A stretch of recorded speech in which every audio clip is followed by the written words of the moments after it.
Voilà, on se retrouve donc pour cette deuxième partie de vidéo qui fait donc l'objet de notre formation ici. Bon, on va maintenant avancer. On va continuer avec la modélisation. Comme je vous ai dit, ayez votre plat à côté. Et puis on a paramétré les unités, à passer par option, référence, unité. On se rassure qu'elles sont en centimètres, les décimales sont des chiffres après virgule, tout. On dit OK, on a paramétré les étages. Là-bas, je trouve pas encore beau qu'il en retourne une fois de plus. Alors, deuxième chose, on va passer maintenant à notre dernière chose ici, qui est comment je vais ici sur l'outil document. Ok, comme vous pouvez le voir, je vais cliquer une fois sur document. Je prends outil ligne parce que je dois d'abord vous faire comprendre une chose que moi je vais faire ici. Voilà, je prends ligne. Ça, j'explique encore. Imaginons, nous avons notre mur qui est un peu comme ça là. Bon, je dis OK. Imaginons ça, c'est la grandeur de notre mur. OK. Et nous voulons passer l'implantation. Pour bien passer l'implantation, nous devons donc trouver l'axe. OK. Alors l'axe chez Archicad, c'est pas difficile. Ça c'est selon lui. Moi je mets ça comme l'axe. Où je vais changer même les traits, les lignes. Je mets l'axe ici. J'ai d'abord OK. Voilà. Je considère ça comme l'axe de mon mur. OK. Voilà. Vous avez l'axe ici de notre mur. Et maintenant, pour ce que moi je vais faire ici, que je vous explique un peu cette chose. Lorsque vous avez votre axe au milieu, où je peux un peu beaucoup avancer, je dis ici, j'avance encore un peu plus. Je viens ici, je mets là-bas. Bon, même là-bas, vous aurez à comprendre. J'ai l'axe et la grandeur de mon mur ici. Imaginons l'axe ici, je l'ai déjà tracé, parce que moi je vais faire tout de suite là, je trace un peu partout.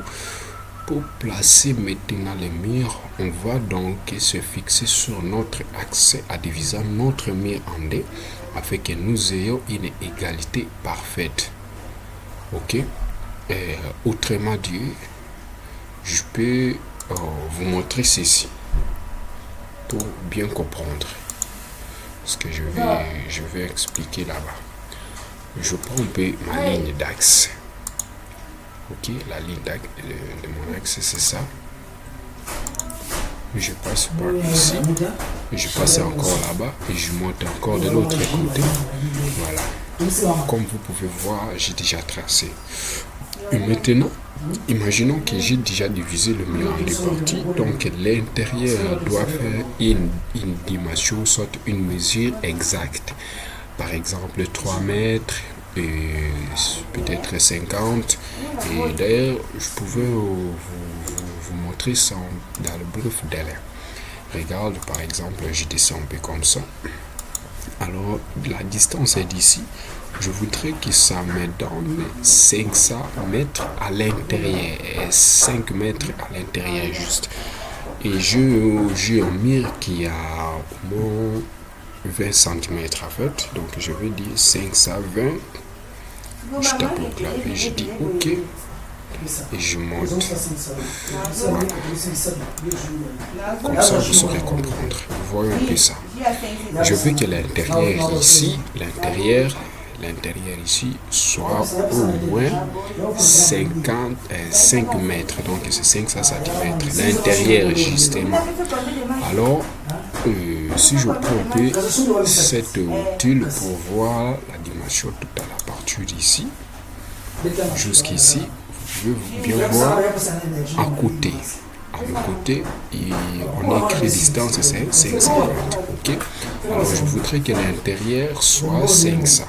Maintenant, pour que l'intérieur soit 500, vu que cette ligne représente que l'axe, jusque-là, nous n'avons pas encore le mur.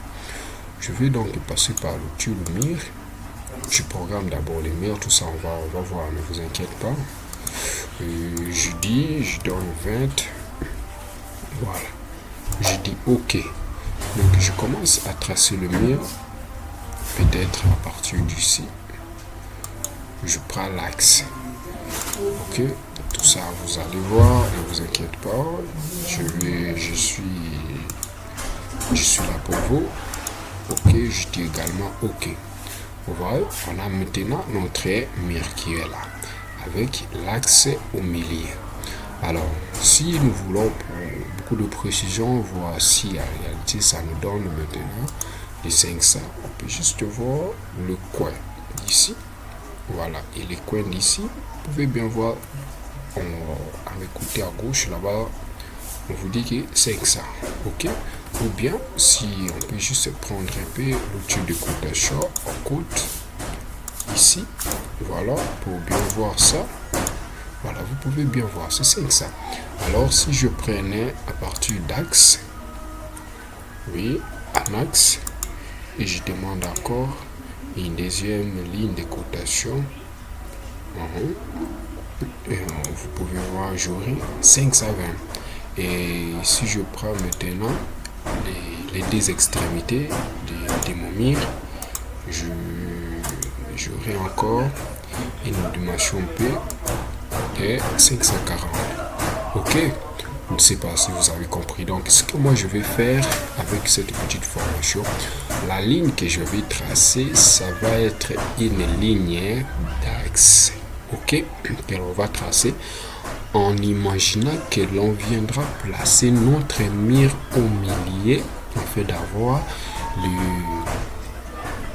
de ne pas beaucoup perdre du temps à chercher également la grandeur de mur, l'épaisseur de mur, si vous voulez bien, ou quoi.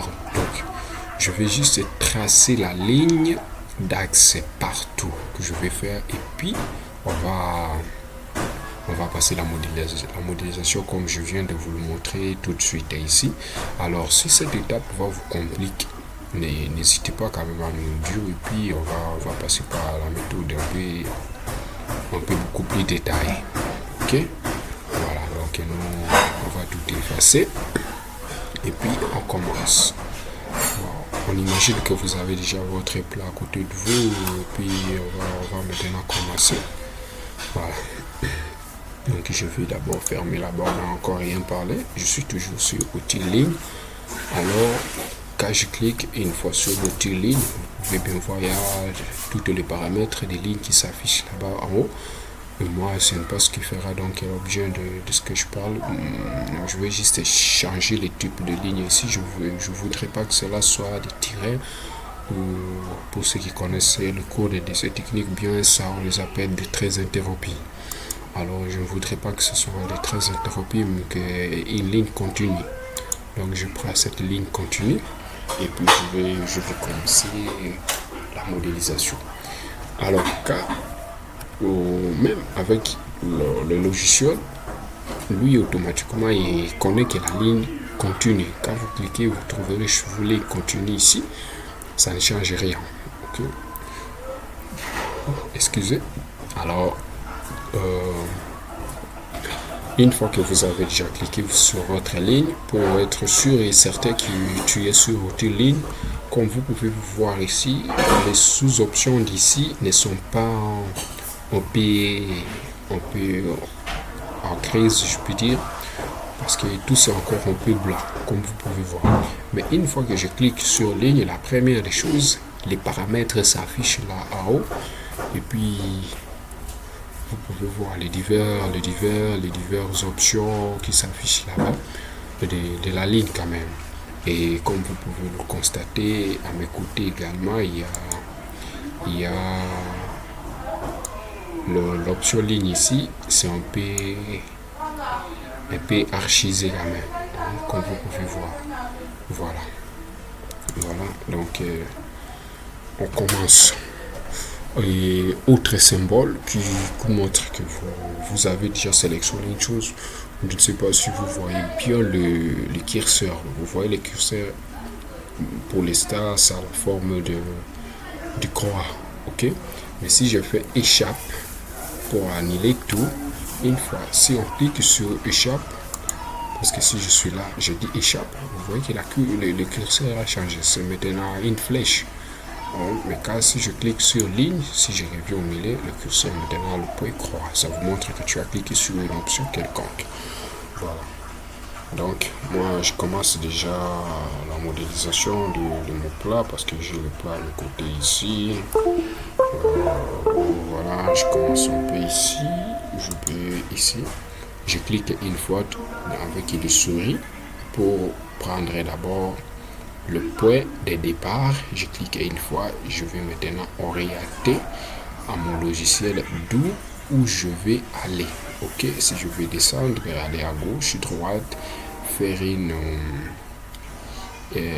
ligne à l'angle quelconque. Bon, c'est encore une chose que l'on peut voir, mais je vais quand même vous indiquer un peu à passant. Donc, si vous voulez tracer une ligne sous, comment dirais-je, si vous voulez tracer une ligne sous l'angle quelconque, et c'est pas grave, ok? Comme vous pouvez voir, si je suis comme ça, on me dit l'angle c'est déjà à 90. Alors si je vais tracer à l'angle de 60, je n'ai qu'à cliquer sur